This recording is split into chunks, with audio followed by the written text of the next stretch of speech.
Hello students, we are moving to our next lecture from the topic called as the ionic equilibria. In last previous lecture, we can study about the what is buffer solution. We can revise that point. What is buffer solution? Then what is the types of the buffer solution? What is the properties of the buffer solution? आपण last लेक्चरला बघा buffer solution म्हणजेच काय बघितलं होतं. Buffer solution म्हणजेच काय consider करा. जर समजा आपल्याला ऍसिड किंवा बेस दिलेला असेल किंवा एखादं सोल्युशन दिलेलं असेल आणि त्याच्यामध्ये जर आपण ऍसिड किंवा बेस ऍड केला तर ते सोल्युशन ऍसिडिक किंवा बेसिक होणार according to H plus and OH minus. त्याच्यामध्ये किती जास्त किंवा कमी झालेले असेल त्या पद्धतीने तो ऍसिडिक किंवा बेसिक होणार आहे. जर समजा आपण एखादं असं सोल्युशन तयार केलं की जे त्या सोल्युशन मध्ये टाकल्यावरती वरून जरी आपण ऍसिड ऍड केला बेस ऍड केला तर त्या सोल्युशनचा पीएच अजिबात चेंज होणार नाही. अशा सोल्युशनला म्हणजे जे आपण तयार केलेलं सोल्युशन असणार आहे त्याला आपण बफर सोल्युशन म्हणायचं. म्हणजेच काय, एका बिकरमध्ये आपण पाणी घेतलेलं आहे, पीएच चेक केला तसा पीएच आपल्याला 7 मिळणार. जर समजा त्याच्यामध्ये मी वरून ऍसिड टाकलं पाण्यामध्ये आणि जर पीएच चेक केला तर मला तो पीएच ऍसिडिक मिळणार, म्हणजे ते सोल्युशन ऍसिडिक झालेलं असणार. पण तुम्ही असं एक केमिकल तयार केलं आणि जे पाण्यामध्ये टाकलं की ज्याच्यामुळे मी वरून किती जरी ऍसिड ऍड केलं तरी त्या पाण्याचा पीएच अजिबात चेंज होणार नाही, 7च मिळणार, न्यूट्रल मिळणार. असं जे मी केमिकल तयार करणार आहे त्यालाच आपण काय म्हणतो, बफर सोल्युशन. हे लास्ट लेक्चरला बघितलं होतं. याचे दोन टाइप्स असतात. पहिला टाइप आहे ऍसिडिक बफर आणि दुसरा टाइप आहे basic buffer. How can be acidic buffer will be prepared. Acidic buffer आपण कसा तयार करायचा आहे तर तो कसा तयार करणार आहोत आपण, when the weak base will be taken, weak acid will be taken, and that weak acid we can add its salt with a strong base. जर आपण असं ऍड केलं तर ह्या दोन्हीच्या मिक्सचरला आपण ऍसिडिक बफर म्हणतो. For example CH3COOH, it is a weak acid, and CH3COONA, it is a strong base, it is a weak acid composed of the strong base that is NaOH. ह्या दोन्हीच्या मिक्सचरला आपण काय म्हणणार आहोत तर ऍसिडिक बफर म्हणणार आहोत. असं जर आपल्याला समजा बेसिक बफर बघायचं असेल तर it is the composed of weak base, त्याच्यामध्ये वीक बेस असणार आहे, and it salt with the strong acid. त्याच वीक बेसचा सॉल्ट स्ट्रॉंग ऍसिड बरोबर घ्यायचा आहे. म्हणजे कोणता येणार सांगा, फॉर एक्झाम्पल NH4OH आणि NH4Cl ह्या दोन्हीच्या मिक्सचरला आपण काय म्हणणार आहोत तर बेसिक बफर सोल्युशन म्हणणार. त्याच्यानंतर याचे टाइप्स नंतर आपण हॅसेलबाच आणि हँडरसन इक्वेशन मी पूर्ण डिटेलमध्ये तुम्हाला शिकवलेले आहेत की ज्याच्यामध्ये आपण इक्वेशन 2 कॅरीड आउट करतो. एक्झाम्पलसाठी 2 इक्वेशन्स ही महत्त्वाचे आहेत, लक्षात ठेवा. त्याच्यानंतर बफर ऍक्शन म्हणजेच काय असते ऍक्च्युअली, म्हणजेच मी जर ऍसिड किंवा बेस ऍड केला तर काय चेंज होतो तो सुद्धा आपण लास्ट लेक्चरला बघितला होता. त्या पद्धतीने त्याचं एक्सप्लेनेशन पुस्तकात दिलेलं नाहीये, तरी पण तुम्ही ते त्या पद्धतीने मी एक्सप्लेन केलेलं आहे, ते त्या पद्धतीने शिकून घ्यायचं आहे. पुढचा पॉईंट बघितला होता properties of buffer solution. There are 3 properties. First it is called as the addition of acid or base. आपण जर समजा त्या लिक्विड मध्ये ऍसिड बेस ऍड केलं तर बफर चेंज होणार नाही. कीपिंग फॉर लॉंग टाइम, जास्त दिवस जर समजा आपण ते सोल्युशन ठेवलं तर त्याचं बफर अजिबात चेंज होणार नाही. आणि ऑन डायल्युशन, तिसरा पॉईंट कोणता, ऑन डायल्युशन. हा जर समजा आपण डायल्युशन त्याचं कॅरीड आउट केलं तरी सुद्धा त्याचा बफर चेंज, त्याचा पीएच चेंज होणार नाही. ह्या 3 प्रॉपर्टीज आपण बफर सोल्युशनच्या बघितल्या होत्या. त्याच्या पुढच्या पॉईंटकडे आपल्याला जायचं आहे. त्याच बफर सोल्युशनची जी ऍप्लिकेशन दिलेली आहे ती तर मी लिहिलेले आहेत ब्लॅकबोर्ड. ती 5 ऍप्लिकेशन आपल्याला स्टडीला आहे. सीईटी साठी खूप महत्त्वाचा पॉईंट आहे. याच्यातले कोणताही पॉईंट तुम्हाला विचारला जाऊ शकतो. आणि पुढचा एक पॉईंट छोटासा आहे तो म्हणजे आपण बघायचा आहे सोल्युबिलिटी प्रॉडक्ट, आणि त्याच्यामध्ये आपण सोल्युबिलिटी इक्विलिब्रियम म्हणजे काय बघायचं. ठीक आहे. तर ह्या वर्षीच्या सिलेबसमध्ये जर समजा आपल्याला कोरोनामुळे बघायचं असेल तर सिलेबस कमी केलेला पण मी तुम्हाला शिकवलेला आहे. हा का शिकवलेला आहे तर ह्याच्यामध्ये तुम्हाला सीईटी साठी क्वेश्चन विचारले जाऊ शकतात आणि एकमेकाशी बेस्ड आहे. फॉर एक्झाम्पल आता हा जो पॉईंट आपण बघितला त्यामध्ये प्रॉपर्टीज ऑफ बफर हा जो पॉईंट होता, म्हणजेच काय, addition of acid or base, keeping on long time किंवा ऑन डायल्युशन, हे 3 जे पॉईंट होते, हा प्रॉपर्टीज ऑफ बफर हा पॉईंट तुमचा डिलीट केलेला आहे ह्या वर्षीच्या सिलेबस मधून. त्याच्यानंतर ऍसिड बेस आणि ऍसिडिटी बेसिसिटी आणि न्यूट्रलिटी हा जो पॉईंट आहे पीएच ज्यावेळी आपण बघितला त्याच्यानंतर ऍसिडिटी बेसिसिटी आणि न्यूट्रलिटी हा जो पॉईंट बघितला तो सुद्धा डिलीट केलेला आहे. आणि ह्या टॉपिक मध्ये सगळ्यात शेवटचा जो पॉईंट आहे कॉमन आयन इफेक्ट हा सुद्धा ह्या सिलेबस मधून डिलीट केलेला आहे. त्यामुळे हे 3 पॉईंट सोडून तुम्ही यावर्षी अभ्यास करायचा आहे. मी तो मुद्दाम घेतलाय कारण का सीईटीला याच्यावरती क्वेश्चन असू शकतात. ऍसिडिटी बेसिसिटी आणि न्यूट्रलिटी जर तुम्हाला बघायची झाली तर ह्याच्यावरती हमखास क्वेश्चन सीईटीला किंवा जेडब्ल्यूला असतो, म्हणून तो डिलीट केला म्हणून आपल्याला येणार नाही. त्या असं नाही आहे, तर तुम्ही तो त्या पद्धतीने काय करायचा आहे तर सिलेबसला करायचा आहे. आता याच्या पुढच्या पॉईंटकडे आपण बघायचं आहे. It is called as the application of the buffer solution. कोणते कोणते ऍप्लिकेशन आहेत ते मी ब्लॅकबोर्डवरती लिहिलेले आहेत बघा. तर त्याच्यामध्ये पहिला ऍप्लिकेशन आहे in biochemical systems. In biochemical system मध्ये ह्या पीएचचा उपयोग कुठे केलेला असतो तर बघा पहिल्यामध्ये सांगितलेलं आहे in biochemical system. For example इथं त्यांनी आपल्याला ब्लडचं एक्झाम्पल दिलेलं आहे. कुणाचं एक्झाम्पल दिलेलं आहे सांगा, ब्लडचं एक्झाम्पल. म्हणजेच काय, आपल्या बॉडीमध्ये जे ब्लड असतं त्याचा एक प्रॉपर पीएच ठरलेला असतो आणि तो प्रॉपर पीएच कितीच्या दरम्यान असतो 7.36 टू 7.42 त्याच्या दरम्यानच असतो. म्हणजे आपल्या बॉडी मध्ये जे ब्लड आहे त्याचा पीएच 7.36 ते 7.42 च्या दरम्यानच असावा लागतो. जर समजा याच्यामधला पीएच जर कमी झाला म्हणजे जर पीएच समजा 0.2 ने जरी कमी झाला, जर आपल्या बॉडीतल्या ब्लडचा पीएच जरी 0.2 ने कमी जास्त जरी झाला तर आपल्याला डेथ होऊ शकते, आपली डेथ होऊ शकते. म्हणून आपल्याला सलाईन सोल्युशन दिलेलं असतं. जर समजा पीएच असा बदललेला असेल तर सलाईन सोल्युशन दिलेलं असतं. It can B composed of, त्याच्यामध्ये काय असतं तर HCO3 आणि H2CO3 हे आयन्स असतात. काय असतं HCO3 आणि H2CO3 हे आयन्स असतात. बघा मी काय सांगितलं समजलं का बघा पहिल्यापासून. ब्लडचा पीएच हा आपल्याला 7.36 ते 7.42 हा कायम लागतो. हा पीएच जर समजा 0.2 ने जरी कमी जास्त झाला तर आपल्याला काय होऊ शकते डेथ होऊ शकते. आणि हा मेंटेन करण्यासाठी आपल्याला सलाईन सोल्युशन दिलं जातं. हे सलाईन सोल्युशन जे आहे त्याच्यामध्ये काय असतं HCO3 आणि H2CO3 असतं. म्हणजे HCO3 आणि H2CO3 ह्या दोन्हीच्या कॉम्बिनेशनला आपण बफर सोल्युशन असं म्हणतो. कोणतं सोल्युशन म्हणायचं आहे बफर सोल्युशन. आणि आपल्या ब्लडचा जो पीएच असतो तो मेंटेन केला जातो. म्हणजेच ब्लडचा पीएच मेंटेन करण्यासाठी कोणता इथं बफर वापरला जातो HCO3 आणि H2CO3 चा सलाईन सोल्युशन सुद्धा आपण त्याला म्हणतो. आणि हा पीएच लक्षात ठेवा. ठीक आहे. दुसरा यूज आहे ऍग्रीकल्चर. ऍग्रीकल्चर मध्ये बघा तर आपली जी जमीन असते म्हणजे आपण त्याला सॉइल असं म्हणणार आहोत. ह्या सॉइलचा सुद्धा बफर जो असतो तो सॉइल मध्ये सुद्धा आपल्याला पीएच प्रॉपर लागतो. जर समजा त्याच्यामध्ये आपण खते वेगवेगळ्या प्रकारची टाकली फॉर एक्झाम्पल त्याच्यामध्ये सॉल्ट्स असतात, कार्बोनेटचे असतात, बायकार्बोनेटचे असतात, फॉस्फेटचे असतात किंवा ऑर्गॅनिक ऍसिडचे असतात. ह्या पद्धतीचे जर समजा आपण त्याच्यामध्ये सॉल्ट प्रेझेंट असेल तर त्याचा पीएच चेंज होतो. म्हणून तो पीएच प्रॉपर आणण्यासाठी त्याच्यामध्ये फर्टिलायझर्स त्या पद्धतीचे ऍड केले जातात की ज्यामुळे त्याचा पीएच प्रॉपर आला पाहिजे. मग इथं fertilisers it can be act as a buffer. म्हणजेच काय जे फर्टिलायझर असतात ते त्याचा पीएच व्यवस्थित मेंटेन करण्याचं काम करतात. आणि ह्यामुळं त्या सॉइलचा पीएच मेंटेन होतो आणि आपल्याला जे पीक चांगलं असणार आहे ते मिळण्यासाठी मदत होतो. In agriculture industry the pH of the soil which is a buffered or maintained by using fertilizers. It is a changed due to the presence of salt of carbonate, bicarbonate, phosphate and organic acids etc. तिसरा user बघायचा झाला तर इंडस्ट्रीमध्ये आहे. इंडस्ट्रीमध्ये भरपूर मोठ्या प्रमाणामध्ये पीएच मेंटेन करण्यासाठी बफर सोल्युशनचा वापर केला जातो. फॉर एक्झाम्पल इंडस्ट्रीज बघायची आपल्याला दिलेली आहे. पहिले आहे पेपर इंडस्ट्री म्हणजेच कागद तयार करण्याची जी इंडस्ट्री असते ती. दुसरी आहे डाय म्हणजेच कलर तयार करण्याची इंडस्ट्री. तिसरी आहे इंक म्हणजे शाई तयार करण्याची इंडस्ट्री. नेक्स्ट आहे पेंट म्हणजेच कलर तयार करण्याची जी घराला वगैरे कलर लावतात ती. किंवा लास्ट आहे ड्रग इंडस्ट्री म्हणजे जी फार्मास्युटिकल इंडस्ट्री जिथे गोळ्या वगैरे तयार केल्या जातात. या ठिकाणी सुद्धा काय केलेलं असतं तर ह्या पद्धतीने बफरचा यूज केला असतो. पुढचा त्याच्याशीच रिलेटेड आहे मेडिसिन मध्ये. For example penicillin which is a stabiliser bye addition of sodium citrate buffer. Penicillin हा स्टॅबिलाइज केला जातो कशामुळे तर त्याच्यामध्ये सोडियम सायट्रेट हा बफर ऍड केलेला असतो. ठीक आहे. आणि सगळ्यात शेवटी अनालिटिकल केमिस्ट्री मध्ये याचा वापर केला असतो. तुम्ही प्रॅक्टिकलला ऍसिडिक अँड बेसिक जर समजा आपल्याला बघायचं असेल तर ऍसिडिक आणि बेसिक जे आपण रॅडिकल शोधतो बघा तुम्हाला 4-5 एक्सपेरिमेंट झालेले असतील 11वीला असताना.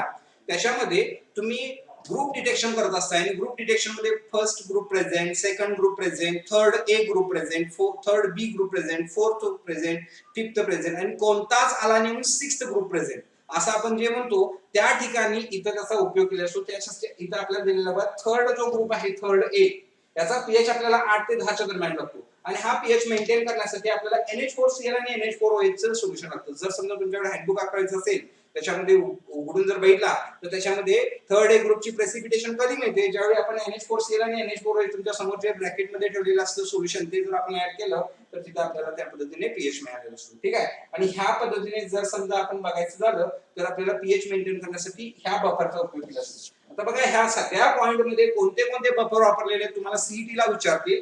पहिला आहे HCO3 H2CO3 त्याला सलाईन सोल्युशन म्हटलं ब्लड आपण पीएच मेंटेन करण्यासाठी वापर केला. दुसऱ्यामध्ये ऍग्रीकल्चर मध्ये फर्टिलायझर्स वापरतो आपण त्या पद्धतीने जमिनीला कशा पद्धतीचा पीएच पाहिजे त्यासाठी. तिसऱ्यामध्ये पेपर डाय ह्या इंडस्ट्रीमध्ये मोठ्या प्रमाणात वापरला जातो ते डिटेलमध्ये आपल्याला दिलेलं नाहीये. पेनिसिलिन स्टॅबिलाइज करण्यासाठी सोडियम सायट्रेट हा बफर वापरला जातो. आणि चौथ्यामध्ये आपल्याला तिथं प्रेसिपिटेट मिळण्यासाठी NH4Cl आणि NH4OH हे दोन बफर वापरले जातात. बघा पहिल्यापासून हे जर पॉईंट बघायचं झालं तर 5 ऍप्लिकेशन दिलेले आहेत आणि सीईटी साठी महत्त्वाचे आहेत त्या पद्धतीने ते काय करायचे आहे तर आपण ते महत्त्वाचे पॉईंट तुम्ही लक्षात ठेवायचे. ह्या पद्धतीने त्याचे तुम्ही नोट्स काय करू शकता शॉर्ट मध्ये करू शकता. ठीक आहे. बघा परत एकदा सांगतो, in biochemistry pH of blood will be maintained at the 7.36 to 7.42 by addition of HCO3 plus H2CO3 buffer solution. If the pH will be changes by plus or minus 0.2, then there is a death will be causes. It can be avoided by giving the saline solution to maintain the pH, that is the buffer solution. Agriculture, the soils pH will be changes due to the salt present in carbonate, bicarbonate, phosphate, organic acid, fertilizers, etc. That soil's pH will be maintained by addition of proper fertilizers. In industry, that is the paper industry, dye, ink, paint, drug industry, there is a buffer solution, mini buffer solution will be used. In medicine, for example, penicillin will be stabilized by sodium citrate solution. And last, in qualitative analysis, there is a NH4OH and NH4 solution will be used, which is used for the precipitation of third A group, which can be painted, having the pH will be 8 to 10. We can move towards the next point called as the solubility product. बघा आम्ही point आधीचा जो आहे तो थोडा पुसून टाकणार आहे, कारण इथे आपल्याला त्याचे काही कॅल्क्युलेशन्स करायचे आहेत. ठीक आहे. तर आता आपल्याला सोल्युबिलिटी आणि सोल्युबिलिटी प्रॉडक्ट आणि सोल्युबिलिटी इक्विलिब्रियम म्हणजे काय काय स्टडी करायचं आहे. आता जर हे पॉइंट बघायचं झाले तर पहिला आपल्याला सोल्युबिलिटी म्हणजे काय आहे हे माहित असलं पाहिजे. What is means solute, what is means solvent and what is means solution हे माहित असलं पाहिजे. टॉपिकच्या स्टार्टिंगला मी तुम्हाला सांगितलं तर सोल्यूट म्हणजेच काय, जो मिनिमम क्वांटिटी मध्ये प्रेझेंट असतो त्याला सोल्यूट म्हणायचं. सॉल्व्हंट म्हणजेच काय, जो मॅक्सिमम क्वांटिटी मध्ये प्रेझेंट असतो त्याला सॉल्व्हंट म्हणायचं. आणि या दोन्हींच्या मिक्सचरला आपण काय म्हणणार आहोत तर सोल्युशन असं म्हणायचं आहे. मग ह्याच्यावरून आपल्याला सोल्युबिलिटी ठरते, ती तर आपण सोल्युबिलिटी बघायची. ठीक आहे. तर जर समजा आपल्याला AgCl चं सोल्युशन दिलेलं असेल, कोणतं सोल्युशन दिलेलं सांगा, AgCl चं सोल्युशन दिलेलं असेल, तर AgCl चं सोल्युशन कशा पद्धतीने डिसोसिएट होणार बघा. तर आपण लास्ट लेक्चरला बघितलेलं आहे Ag++Cl- ह्या पद्धतीने ते डिसोसिएट होणार. कोणत्या पद्धतीने होणार, Ag++Cl- ह्या फॉर्मॅटमध्ये डिसोसिएट होणार. जर समजा आपण दरवेळी सर याला लॉ ऑफ मास एक्शन जर समजा आपण अप्लाय केला तर रिएक्शन इथं कंटिन्यू करतो बघा. AgCl दॅट इज Ag++Cl- जर समजा आपण law of mass action apply केला तर काय मिळणार, K it is equal to concentration of Ag+ म्हणजे concentration of product divided by concentration of reactant. हे आपण आधी स्टडी केलेलं आहे, कॉन्सन्ट्रेशन ऑफ AgCl. ठीक आहे. हे आपल्याला फॉर्मॅट मिळणार. ठीक आहे. AgCl कॉन्सन्ट्रेशन जर बघायचं झालं तर ते कॉन्स्टंट असतं. हे का कॉन्स्टंट येतं ते तुम्हाला मी सांगतो बघा.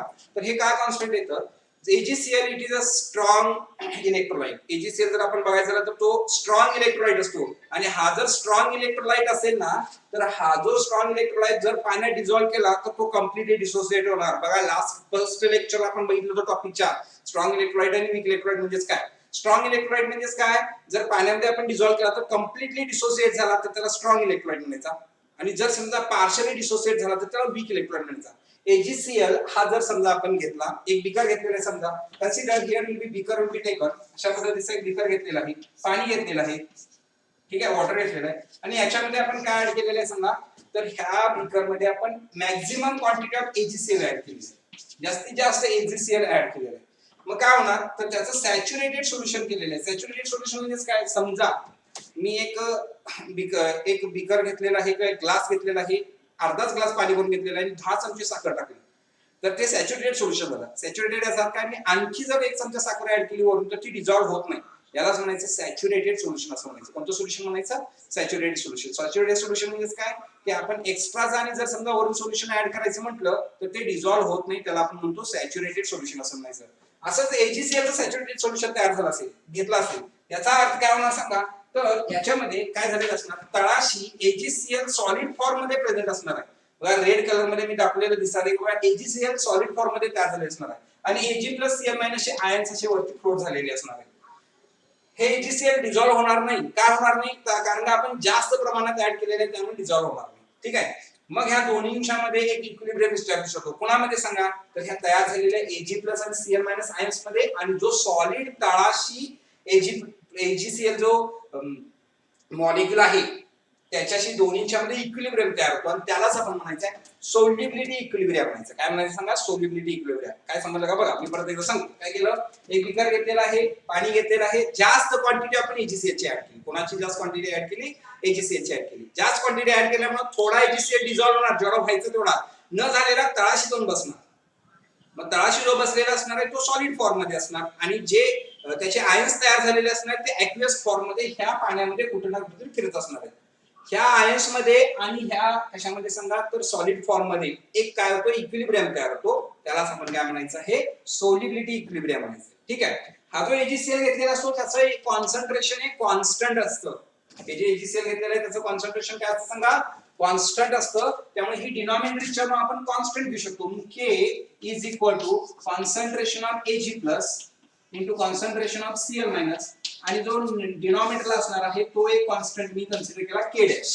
ठीक आहे. मग K डॅश या बाजूला घेतलं तर काय असणार ना K multiplied by K dash is equal to concentration of Ag plus into concentration of Cl minus आणि हे जे K multiplied by K dash आहे यालाच आपण म्हणतो KSP म्हणायचं इज इक्वल टू काय फॉर्म्युलाला concentration of positively charged ion into concentration of negatively charged ion आपल्याला फॉर्म्युला मिळाला. ठीक आहे. आणि KSP ला आपण आपला नेक्स्ट पॉइंट म्हणतो it is called as the solubility product म्हणायचं. काय म्हणायचं सांगा solubility product. Solubility product is nothing but it is the product of positively charged and negatively charged in solubility equilibrium.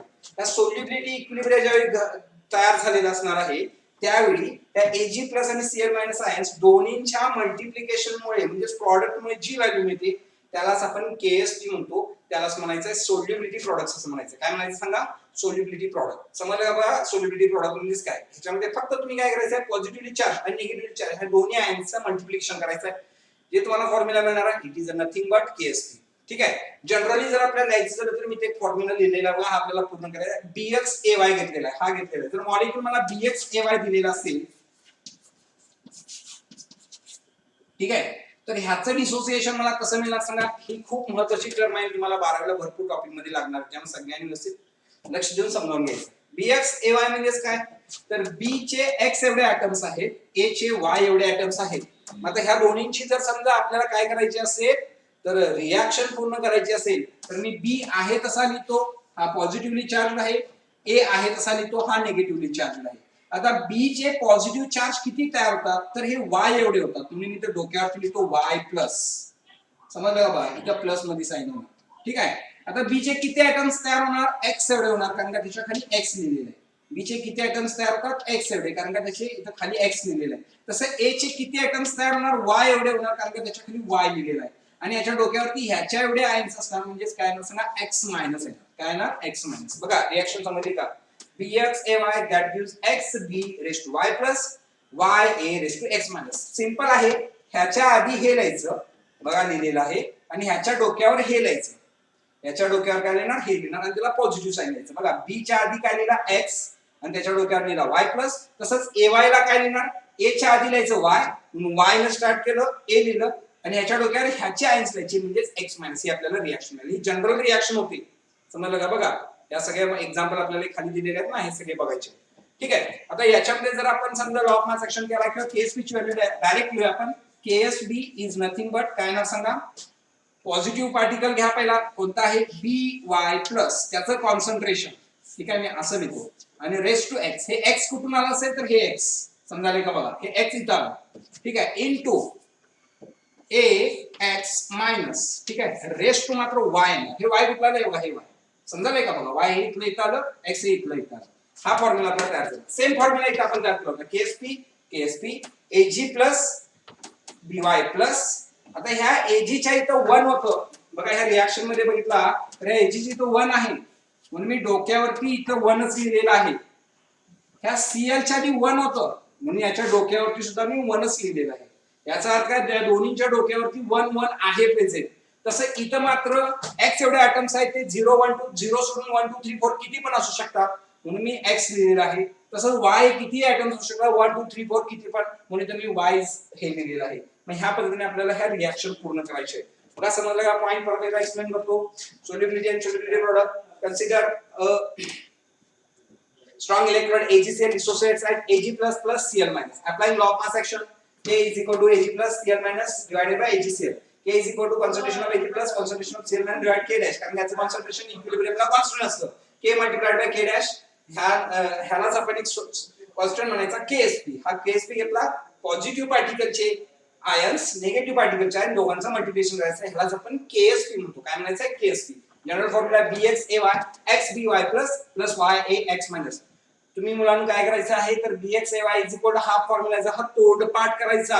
जर समजा तुम्हाला अंडरस्टँडिंगने लक्षात ठेवता येत नसेल तर तोंडपाठ करायचा हा आलाच पाहिजे. याच्यानुसार ही एक्झाम्पल सोडवता येतात. याच्या पुढच्या पॉईंट मध्ये सुद्धा काही एक्झाम्पल्स आहे.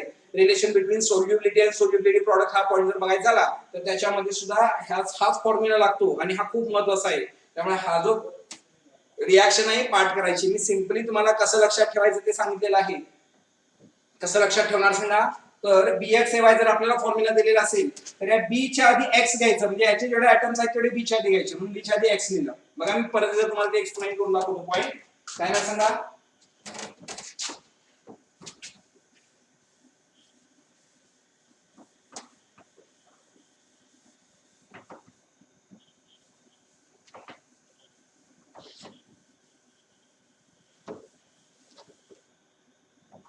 बघा काय ना रिॲक्शन येतो मी BXAY लिहिलेले आहे. आता ह्या पद्धतीने तुम्ही मला सांगायचं आहे.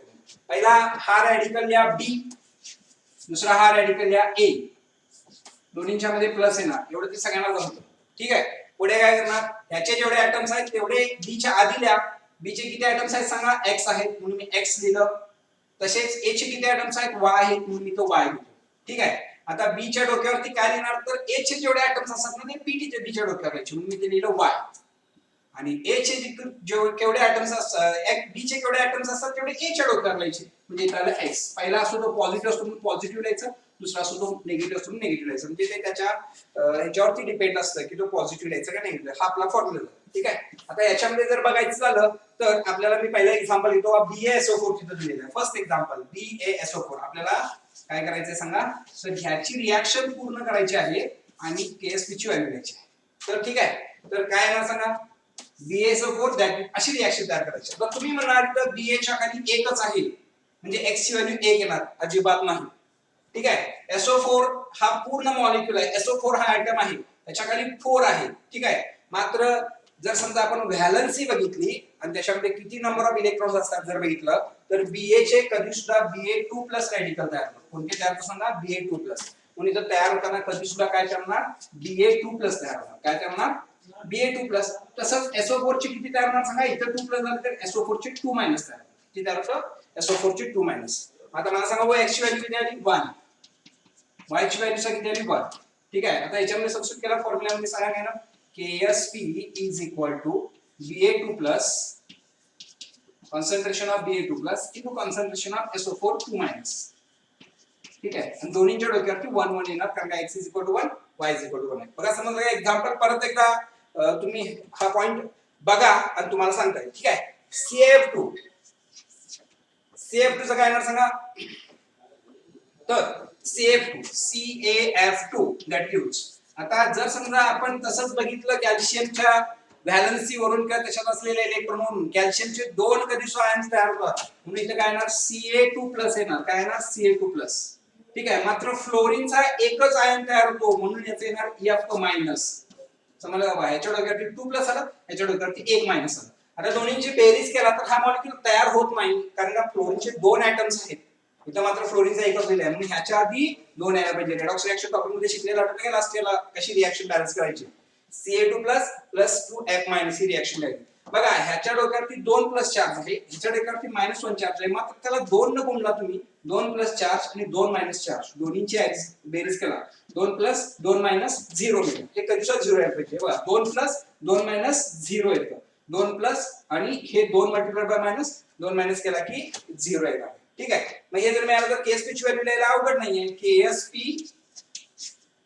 इज इक्वल टू, परत इथं बघा दोन्ही रॅडिकल्स पहिला लिहून घ्या. जमत नसेल तर Ca2+ कॉन्सन्ट्रेशन टाकला आणि दुसरा आहे F- कॉन्सन्ट्रेशन टाकलं. ठीक आहे. आता Ca2+ च्या इथं किती आहे, एकच आहे म्हणजे इथे 1 येणार. ह्याच्या आधी मात्र 2 आहे म्हणजे इथं 2 येणार. KSP is equal to Ca2+ into concentration of F-, 2. हा आपला फॉर्म्युला मिळाला. पुढच्या पॉइंट मध्ये हा खूप महत्त्वाचा लक्षात ठेवायचं. तिसरा एक मी लिहून दाखवतो आणि चौथा तुम्हाला होमवर्क साठी ठेवतो. हा C3PO4 Bi2S3 हा मी स्वतः लिहून दाखवतो. हा तुम्ही काय करायचं, प्रॅक्टिस करायचा आहे आणि मला होमवर्क सेंड करायचा आहे माझ्या व्हॉट्सअप नंबरला. ठीक आहे. तर काय ना सांगा तिसरा Bi2S3. आता हा आपल्या फॉर्मॅट प्रमाणे आहे बघा. Bi2S3 कोणत्या फॉर्मॅट प्रमाणे, ह्या. ठीक आहे. इथे X is equal to 2 आहे आणि Y is equal to 3 आहे. म्हणजे Bi चे किती रॅडिकल्स तयार होणार, Bi चे किती रॅडिकल्स तयार होणार 3 प्लस तयार होतात. किती तयार होणार 3 प्लस आणि सल्फरचे किती होणार 2 मायनस होणार. सल्फरचे किती होतात 2 मायनस म्हणजेच काय ना सांगा Bi मी लिहिलं प्लस सल्फर लिहिलं. ठीक आहे. आता Bi च्या डोक्यावरती किती लिहिणार 3 प्लस हे कुठलं आलं ते काय 3 प्लस Bi च्या डोक्यावर आणि S च्या डोक्यावरती काय आलं 2 मायनस काय आलं 2 मायनस म्हणजे Bi चे दोन जे आहे ते मी S च्या डोक्यावर लिहिलं. सल्फरचे जे 3 आहे ते Bi च्या डोक्यावर ठेवलं म्हणजे एकमेकाचं दुसऱ्याच्या डोक्यावर द्यायचं. म्हणजेच काय आपलं जे ओझं असेल ते दुसऱ्याला द्यायचं दुसऱ्याचं ओझं असेल ते आपण घ्यायचं. ह्या पद्धतीने करायचं. Bi च्या रेस टू 3 प्लस आलं S च्या raise to 2 minus. Reaction balance नाहीये कारण Bi चे दोन ऍटम्स आहेत तिथे Bi चा एकच ऍटम आहे म्हणजे ह्याला दोन मल्टिप्लाय करायला पाहिजे. Therefore here 2 octane. ठीक आहे. आणि जर समजा सल्फरचे भेटलं तर 3 आहे इथं मात्र एकच आहे म्हणजे याला किती न गुणाकार सांगा. रेडॉक्स रिएक्शन टॉपिक आपण शिकलेला आहोत 3 न गुणायचं. रिएक्शन काय आली Bi2S3 that gives twice Bi3 plus 3S2 minus ही आपल्याला रिएक्शन मिळाली. आता इथे जर बघितला तर मला x is equal to 2 मिळणार y is equal to 3 मिळणार. बघा समजलं का x is equal to 2 y is equal to 3. Therefore what is the value of KSP?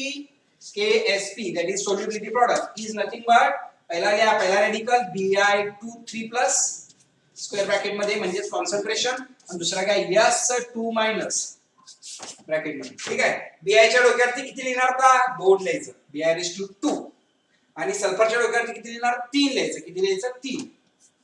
ठीक आहे. हे 3 इथलं 3 इथं लिहिला 2 इथं लिहिला. बघा मी मगाशी सांगितलं होतं हे x इथं लिहिला हे y इथं लिहिलं तसंच हे लिहायचं. हा मॉलिक्यूल आहे तसा घ्या हा मॉलिक्यूल आहे तसं घ्या आणि हे करायचं. तुम्ही मला CH3PO4 हा होमवर्क साठी मॉलिक्यूल घ्यायचा आहे. पुस्तकात शेवटी सगळ्यात आणि तुम्हाला एक्झाम्पल दिलेत ह्या टाइपची ती मला सगळ्यांनी काय करायची तर होमवर्कला सोडून दाखवायचे. बघा मी हा पॉईंट परत एकदा सांगतो आणि मग आपण इथं थांबूया कारण आपल्याला अजून एक 2 पॉईंट राहिले त्या टॉपिक मधले आणि 2 लेक्चर म्हणजे 6 महिन्यामध्ये आपला हा टॉपिक संपेल.